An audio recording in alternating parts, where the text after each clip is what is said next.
ايه الصدمة اللي انا خدتها دي يا جدعان؟ تقدر تقول لي كام مرة في الفيديو ده مفيش ويفي؟ هتعمل ايه؟ هتشيل شعره خالص. هعمل ويفي. مفيش ويفي. هعمل ويفي. مفيش ويفي. هعمل ويفي. مفيش ويفي. هتشيل شعره كله. سيبها لنا. هيشيلوا شعره كله ليه؟ كده كده ليه؟ مش هيبات في البيت غير ما شعره كله يتشال. مفيش ويفي. انا مش مقتنعه ويفي. عايز تعمل ايه؟ انا بحبك وعايز اعمل ويفي. مفيش ويفي. والله لا يعمل ويفي. مفيش ويفي. والله لا يعمل ويفي. لو عملت له ويفي هقفل لك المحل. هقفل لك المحل.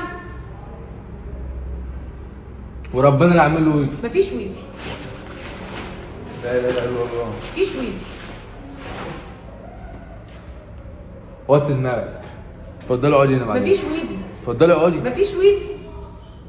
اتفضلي اقعدي. مفيش ويفي. لا لا الا الله. ماشي مفيش ويفي. اتفضلي اقعدي. ست اتفضلي اقعدي.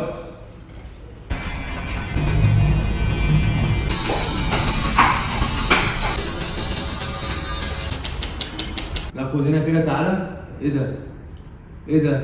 مش هينفع يتعمل ويفي. شايف ده وقد ايه وده قد ايه؟ هات امك اعمل له ويفي يا نبيل. هات ايه؟ هات امك. هات امي. هات ابوك. وهات ابويا.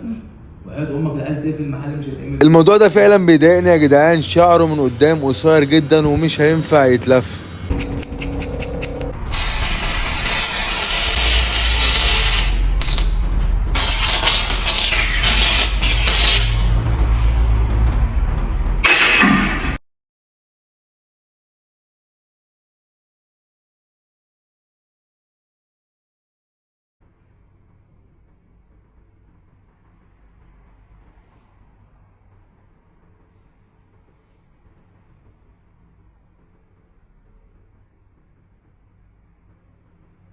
ايه رايك؟ نرجع انت بتاع حوارات ليه؟ ليه؟ ما اتعمل ويفي اهو. عشان ايه بقى؟ عشان انت مالك الويفي. حبيب قلبي ثواني قبل ما تقفل الفيديو. امك فين؟ هناك اهي. اقفل الفيديو بقى قبل ما هم تخش. يلا يلا روح.